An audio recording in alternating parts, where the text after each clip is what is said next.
Hey, Owen, do you think of yourself as a competitive person? Not really. What about you?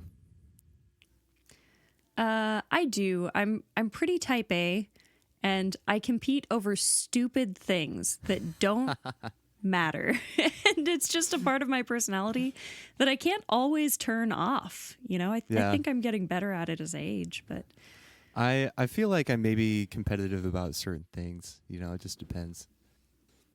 But yeah. And I find there are also certain people who kind of trigger that competitiveness, sort of you draw it know? out of you. Yeah. Yeah, some of them are personal. Like my brother and I get really competitive over ridiculous things. Yeah. But I also get competitive. Like there are a couple of people in my professional life who I may not act super competitive with, but I feel very competitive with, and Mm. it frustrates me that I feel that way. Yeah. Yeah. I get that for sure. When I think about competitive people, there are two big angles that I see. There's the genuine competition of like, I want to beat you and I have to beat you. But then there's also just the sort of fun loving side, the kind of people who can turn anything into a Yeah. game. And yeah, and I think Jake Peralta from NBC's series Brooklyn Nine-Nine is the second sort, mostly. Yeah. Yeah. I agree. I agree. Yeah, it does kind of add a fun little spice to life, Things like For making sure. like small bets on stupid things is something that I think it's kind of fun.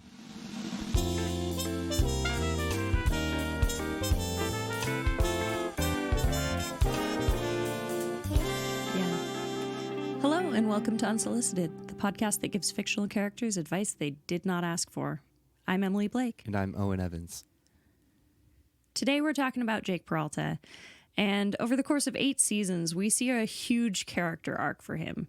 He really grows in both maturity and his partnership, but somehow he does it without any loss of humor or charisma. Yeah. So tell me a little bit about Jake. What do we need to know about Jake? So Jake is a detective. He works at the 99th precinct of the New York Police Department in Brooklyn. And he's kind of your classic stereotypical genius detective. We get these characters all the time that are just kind of offbeat a little bit, but they always manage to catch the bad guy in some peculiar ways. And that's kind of Jake Peralta's MO, if you will. And he is extremely competitive. That's going to be the continuing theme through this episode. And has an interesting approach to his relationships and things like that. And he's a very enticing character. I'm excited to talk about him with you today. Yeah, I find him really appealing. Not in the sense that I would necessarily want to be close to him in real life. I think he'd drive me nuts in real life. He's Yeah. not very reliable. No. He's super cocky. He isn't very considerate of others' needs or wants. But at his core, he's a really good and thoughtful and loving person. Super loyal to his friends. Will go out on a limb for people over and over and over, and really dedicated to justice, like high degree of integrity. Yeah, absolutely. So Jake has a couple of events that show up throughout the Brooklyn Nine-Nine series that are competitive events. The first that comes to mind shows up in every single season, and it's his Halloween heists. Every season on Halloween, it starts out as a bet, I believe, and he Yeah. and his captain, Captain Holt, bet that whether or not Jake will do paperwork. And if Jake loses, he has That's to do right. a bunch of extra paperwork. And if Jake wins, Captain Holt has to do his paperwork for him.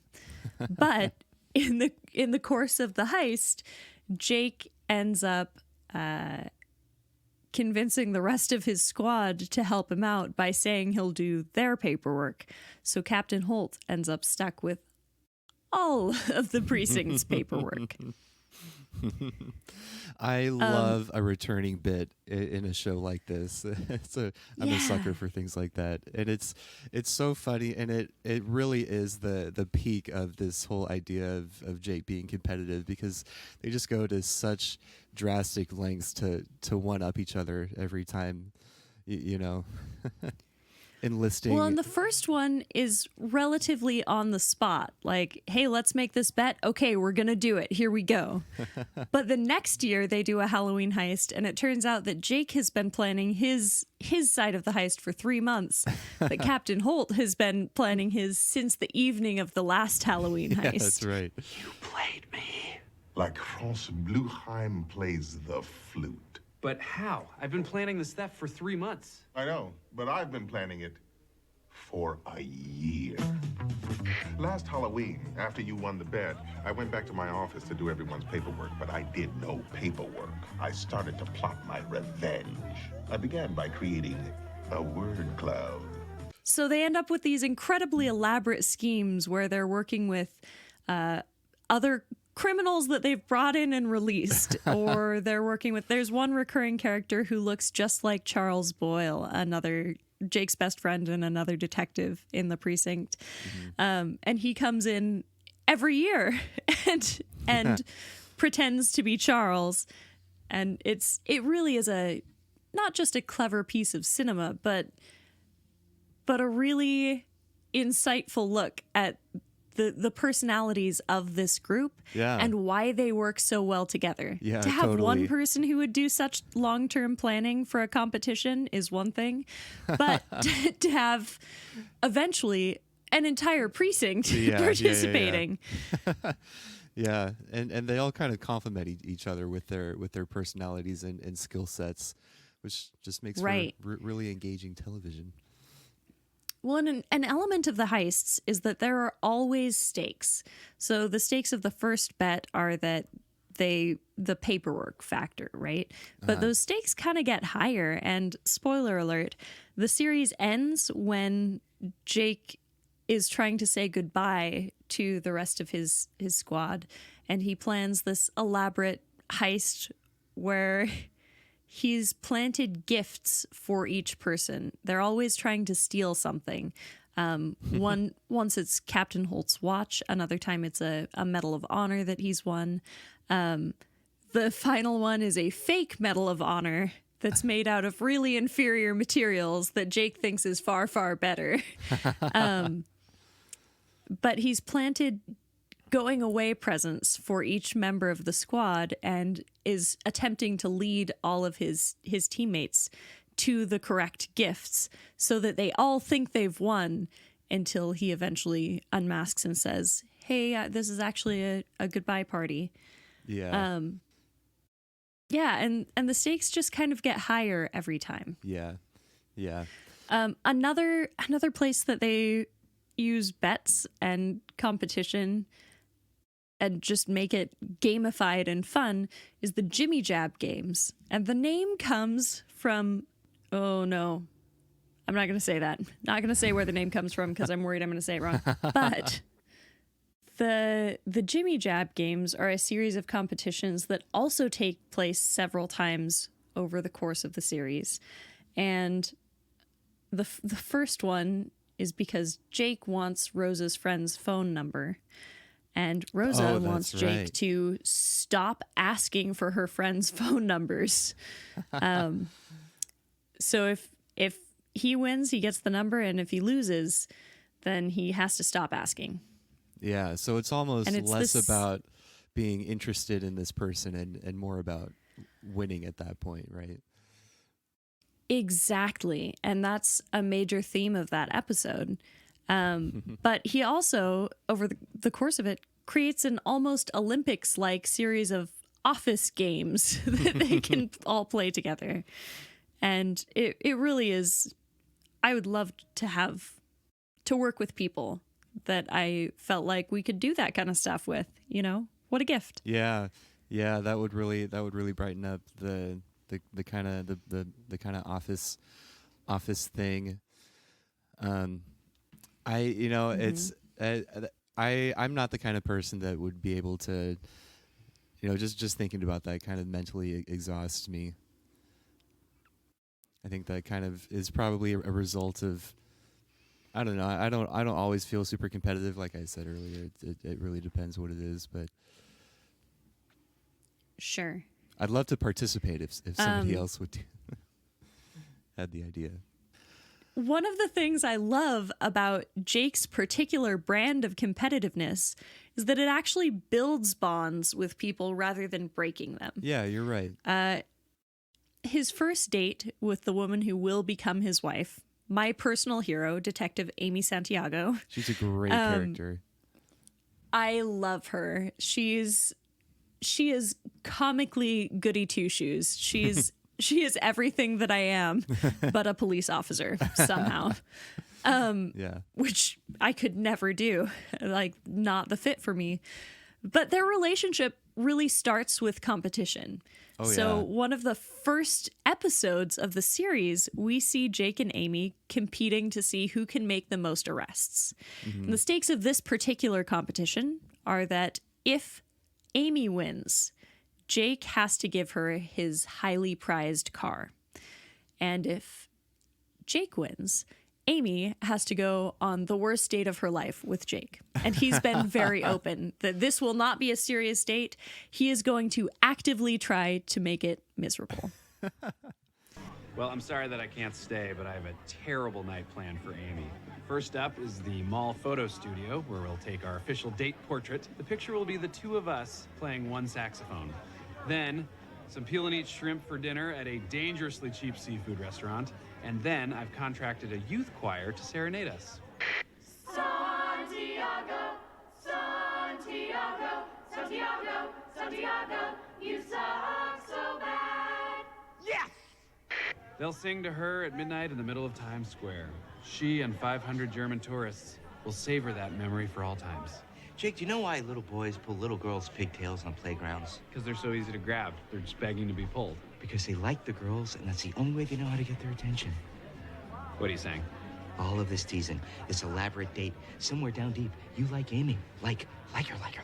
Okay, that's straight up insanity. How much did you spend on tonight? $1,400. But all of it's on credit cards, so it's like $5 a month for the next 2,000 years. I do not like Amy.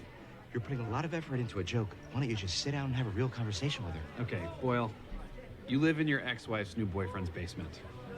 I'm not taking advice from you. That's Jake right. does end up winning the bet, and they go on a truly terrible date. Really, he really buys her bad. this dress that reminds him of all of the dresses that girls wore to bar mitzvahs when he was a kid. Just over the top, ridiculous. One of the first events of the date, Which is... she still slays in, by the way. Oh yeah, she looks incredible. She looks incredible, but miserable. One of the first events, he takes her to a bar with all of the rest of the 99th precinct, and they do an unrehearsed copy of the dance from the Titanic. He spends $1,400 on this date, and then it's interrupted because they both end up called out to be on a stakeout. Yeah, that's right. So, yeah, he is also comically in debt the entire series. Like, he's in a devastating amount of debt, but still is willing to invest in ridiculous nonsense like this. And yeah, it's great. And so this competitiveness really kind of continues throughout their whole relationship, if I'm not mistaken, right? They're really does, constantly yeah. kind of, competing over cases and who's going to make the arrest and all sorts of silly little things. And eventually it morphs a little bit and it becomes a little less professional. They do end up married, and we see quite a lot of their relationship, which is a beautiful, supportive relationship. Yeah. In the final episode, actually, Jake leaves his role as a detective, which he absolutely loves, to become a full-time dad to their kid. And part of the reason he does that is because Amy is offered a chief of department position and he wants to support her career. And the other half of his decision is that his dad abandoned him and he's really grappling with that throughout the whole series. So this is the end of a cycle for him also. Yeah. Which is that's so cool to see, and such a good message, I think, to send out to the male viewers. You know what I mean? Yeah. So much of our pop culture and television stuff that we see is just I think sends just not the right message about how men should behave. But that's a really cool thing to see. You know, supporting his wife's career, stepping into that dad role. He does have that final heist as well. And the gift he leaves for Amy, they have this really funny exchange where it becomes clear they are still absolutely as competitive as they ever were. He leaves her an egg and she says, "Is this because of that time I beat you at Mario Kart?" Because you did not beat me at Mario, and it goes into this whole thing. But then it turns out that what he's gifted her is a necklace that has a little binder on it with working tabs that she can change because it's not currently alphabetical. Hey, great news. The Perfect Goodbye is back on, and we have a new teammate. Really? What even is our team? Because I know you gave me a dummy tube. And did you find what was inside of it? Yeah, an egg. And do you know why I gave you an egg? Because eggs suck and you're still mad about that one time I beat you at Mario Kart? It was beginner's luck. Just open it. A necklace with a little binder on it? It has 3 tiny tabs. One for me, one for you, and one for Mac. Oh, it really bothers me that they're not alphabetical, but I assume that it's functional and I can correct them. It is, and you can. Then I love it, and I'll treasure it forever. Now tell me where the real tube is, you bastard. I'm sorry, Ames, but I can't do that. You've done your part. Now it's time to sit back and enjoy the rest of the show. You're cutting me out? And it is a really cool character arc and relationship to watch. Yeah, I love them. So I'm curious, Emily, what are your thoughts about this? Is it positive and healthy to have a little dose of competitiveness in a romantic relationship? I think so, but I think so because I like playing games, and not everyone likes to play games. Yeah. For me, actually, it would be really disappointing if there wasn't a competitive streak, or at least a competitive element in my relationship. I would think it wasn't very fun. Yeah, get kind of stale maybe. Sure. By the same token, my partner and I are in the same career field. We are both music educators, and especially high school music is sort of a weird ego-driven world that it really shouldn't be. Mm-hmm. If you're focused on providing the best for your students, every school and situation is different. But because music in and of itself is a sort of a competitive pursuit, people end up feeling a lot of that competition. Yeah. Whose band is better? Whose choir is better? Mm-hmm. Who gets to go to which performances, and and all of that kind of stuff. And in that way, I think it would be really easy for our relationship to take a negative turn. We both have very different sets of opportunities, mm-hmm. just by nature of the paths that we have taken to get where we are. Yeah. And I think it would be really easy for that professional competition to undermine our relationship. Mm-hmm. And it's something that we're careful to try and avoid. Mm-hmm. What does that look like? I mean, do you guys address that regularly, or how do you handle that? Sort of. Our schools have very different student and community cultures.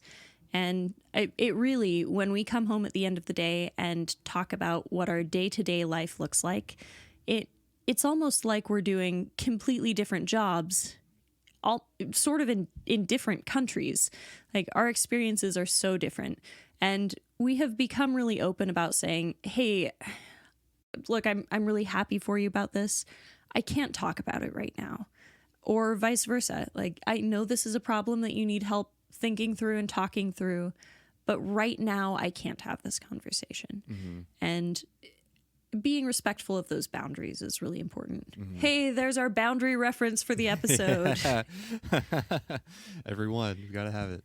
Everyone. Yeah. What about you? What do you think about having a competitive streak in a Well, relationship? my relationship looks a little bit different. We are not in the same career field, um, uh, and I think my partner is probably more competitive than I am, and it comes out sometimes when we're playing games and things like that. And but it it's fun. It you know it's never been something like where either of us has felt bored because you know we do challenge each other a lot. Not only in board games but in other areas of our life. I think our personalities are different enough that we bring different things to the table, different positive qualities that we both take on from each other. And so I've experienced a lot of personal growth over the last 2 years from my relationship, and that's been, I think, it's cool for me to see, and I think she sees that as well, and I see that in her. So it's great. It's also That's awesome. It's also the first time I've been in a relationship with a person that was not a musician. Oh, yeah. And so I wouldn't say my past relationships were necessarily competitive because of that, but it is definitely a different dynamic. I mean, she has been a musician, though. Like, she has a musical background, even though that's not a part of what she does now. Do you think that element contributes to your ability to support each other? Yeah, definitely. Absolutely. And she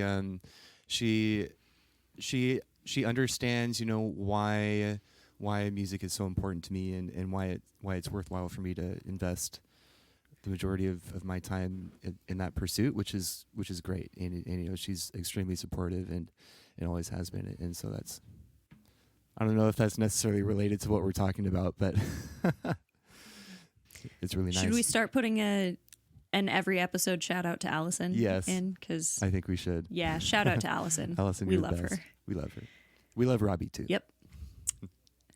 Yeah, Robbie is also pretty great. As much as we love a little bit of competition, I think there is real potential when we start feeling competitive in our professional relationships to have some pretty negative stuff happen.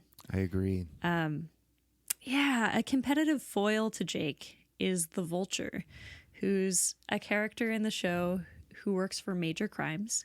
And he's called the Vulture because when detectives are almost at the point of an arrest, he swoops in, makes the arrest, and takes credit for the case. Yeah. So understandably, he and Jake and the rest of his team are pretty competitive with each other because of this dynamic. And I think there's a real element in healthy competition of respect. Yeah, totally. Yeah. So yeah, you've got to respect people's boundaries, and this whole thing with the Vulture. I mean, and taking credit for other people's work, and trying. I assume this all comes from the feeling of feeling like you want to advance in your career, right? You want to look like you're successful, get that promotion or whatever, be recognized. And so the Vulture has this desire, so much so that he's willing to undermine his colleagues, which is, something that I think happens a lot. Yeah, absolutely. Well, and when I think about treating others with respect, whether professionally or otherwise, a big piece of that is credit. Yeah. Mm-hmm. Part of what makes this competition unhealthy between Jake and the Vulture is that neither is giving the other credit. I don't know, based on the show, which is pretty Jake-oriented, I don't know whether the Vulture deserves any credit or not. It doesn't really look like it. But if he was coming in and making the arrest and then going, hey, thanks to the hard work of the 99th precinct, they did a ton of the work to make sure this arrest happened. That feels super different than him just coming in and being like, major crimes made another arrest. Congratulations to us. See ya, suckers. Yeah. Which is pretty much his attitude. You know, before I solve this case, I'd like to thank you for doing all the super easy work. You know, the real Nancy Drew level stuff.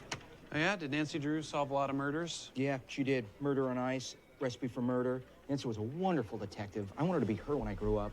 Thanks, Charles. That's helpful. Hey, should we take odds on how fast I'll solve this case? Nope. I mean, what was it with Diaz's last impossible extortion case? What was it, 6 hours? That's because it was 98% solved. The last 2%'s ours to get. That's why they leave it in the milk. Yeah.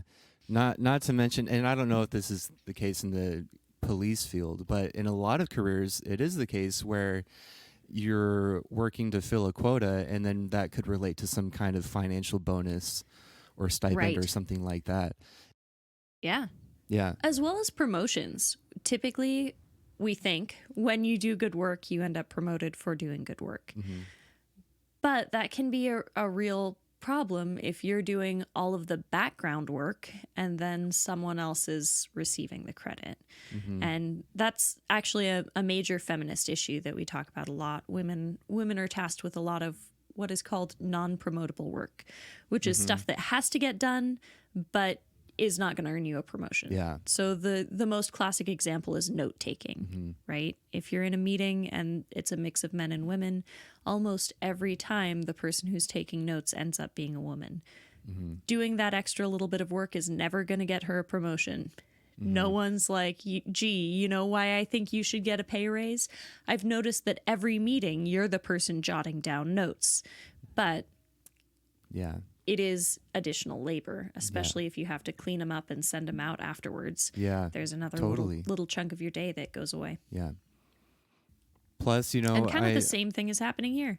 Yeah, totally. And this idea of non-promotable work makes it more difficult to be taken seriously.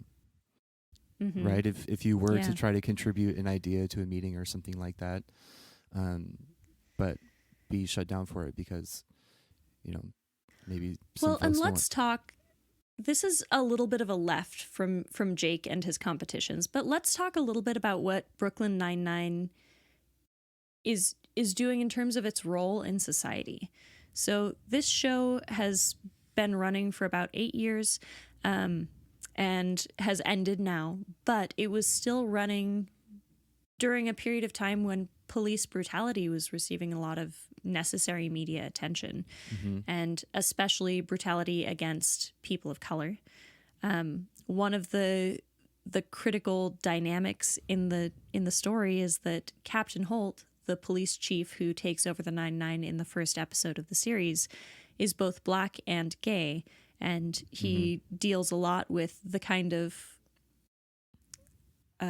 criticisms that he took and the kind of abuse that he dealt with as a black gay officer in a police force.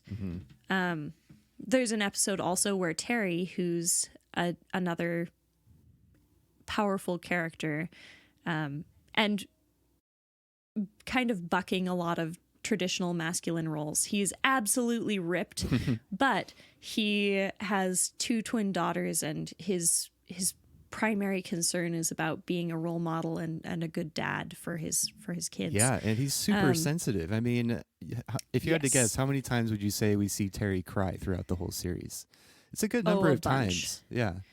Yeah, and I mean, they also make a big deal about how his favorite snack is yogurt, you know? Not like jerky, or I don't know what a masculine snack is, but I'm pretty sure it's not yogurt. Probably not yogurt. There is an episode also where he is dealing with other police officers mistreating him. I think he's looking for one of his kids' lost blankets. And he ends up being asked what he's doing in the neighborhood, and deals with the aspect of policing people of color very differently than we police white people. What's wrong? I got stopped by a cop last night. Stop for what? Stopped for walking. That makes 0 sense unless... Oh, crap. I see what happened. Yeah. Cyrus, that's terrible. That's so messed up. Oh, geez. I have no idea what's going on. You got stopped for being black. Get woke, Scully. What happened? It was right after I found Moo. What are you doing in the saver, buddy? I live here. Listen. Whoa, you need to lower your voice. Lower my voice? No, put your hands on your head, turn around, don't make any sudden movements. I didn't do anything. Also, Keep talking, see what happens next, huh? Big guy. Well, did you tell him you're a cop? I tried to, but things escalated so quickly and I didn't have my badge on me. I eventually told him, and he finally looked me up in the system and let me go. I can't believe this. I mean, nothing like that has ever happened to me, and I've done some pretty suspicious things in the street. And it really is an important and prescient way of addressing this, because in a sitcom about police officers during the time we're living in has the potential to be so insensitive. Yeah, absolutely. Yeah, I think the writers were very careful about that. And kudos to them, because I do love this show for that reason. And on the opposite side of the coin, characters like Rosa, a woman in the office who doesn't allow herself to be walked on by her male colleagues at all, which kind of goes against that stereotype. We see a number of the officers in the precinct dealing in a serious way with the notion of their own vulnerability. So Rosa is one of those. She has a really tough exterior. She always wears a leather jacket and rides a motorcycle to work, and almost never smiles, and is terrifying. They talk openly about how scary Rosa is. In contrast to Jake and Terry, who definitely have some masculine characteristics, but also are really sensitive and thoughtful and considerate. And all of those people really struggle with the idea of their vulnerability. The first episode, Terry's dealing with the realization that his job is very risky and he doesn't want to leave his daughters without a father. Yeah. Right? And Rosa has a lot of trouble opening up to people and telling them about what she's experiencing in her family or kind of the softer sides of her life. Yeah. And Jake never wants to admit that he could lose in any way, right? Yeah. Yeah, it's almost like this Jake's competitive side is kind of a defense mechanism in a way, because to accept that you might fail, that is a sign of vulnerability for sure. You have to be willing to take that hit to your ego. I think that's a positive personality trait. Absolutely. One of my favorite relationships to watch is Rosa and Captain Holt, because they're both pretty keep things locked up pretty tight, and so their friendship it's cute because they have a deep admiration for each other, but they would never show it. But you can still see it. Yeah. Well, and Captain Holt is another person who doesn't outwardly demonstrate his vulnerability. He's known for being unreadable. His facial expression is almost always the same. But he also is very open verbally about what he's experiencing. So in the first episode, he is seen as inscrutable, and they talk a little bit about how, well, I think Captain Holt's feeling this, and they go through several characters who misread him to their detriment. And then at the end, he just openly says, "Oh, well, I'm gay. I am married to a man named Kevin." And everyone's like, "What?" And he goes, "I don't know why you didn't know that. I haven't been trying to keep it a secret." And they flash to all of these different things. Like, he has an article about being the first openly gay police captain, and all of these different very obvious factors that show that this is an element of his personhood. But it's interesting how some of the characters are unwilling to be open and vulnerable. Some of the characters are open and vulnerable but can't be read as open and vulnerable. And just sort of all of the different ways that you might fail to be vulnerable are represented really clearly in Brooklyn Nine-Nine. Yeah, absolutely. Who's the character? The redhead woman. I can't remember her name. Gina. She also, I think, has a does not want to be vulnerable, but she kind of hides it in a different way. She's got a different defense mechanism, I think, where she's just like Ego. ultra quirky all the time. Yeah, that too. Yeah, ego. Yeah, she's known for being a very serious dancer. And she's part of a number of dance teams, and that is all she really cares about. Beyonce is her absolute idol. And she just talks about everything as if she is the only person who can do the things, and her success is inevitable. So like, yeah, I might be a secretary for the police station now, but just wait. And she does. She ultimately owns like a multi-million-dollar business and becomes very wealthy and is really successful, sort of almost magically. Like, she doesn't seem to do anything to earn it. It just kind of happens to her. Yeah. There's one character that is the exact opposite of all the people we're describing, and that's Charles Boyle. He's vulnerable to a fault, and the complete opposite side of the competitiveness spectrum. He always wants Jake to win. You know, he's fine with being second to Jake. Pretty much always. Yeah. And what a beautiful form of friendship. I would be really curious to see this show reframed with Charles Boyle as the central figure. Yeah. Just trying to support Jake. I think it would end up being very Parks and Rec-y. Sure, yeah.